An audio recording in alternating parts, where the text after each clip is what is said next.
Bismillahirrahmanirrahim. Assalamualaikum warahmatullahi wabarakatuh. Let me introduce ourselves. My name is Ardiansyah. I'm from Nautical Department Level 2. And my name is Moses Christopher.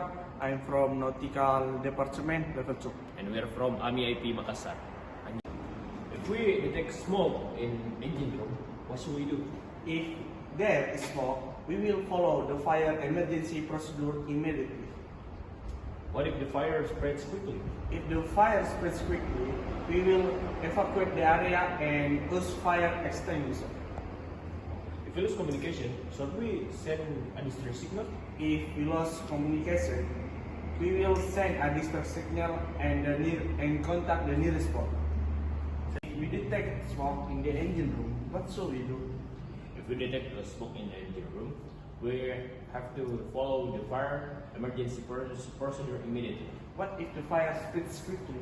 If the fire spreads quickly, we will evacuate and use the fire extinguisher.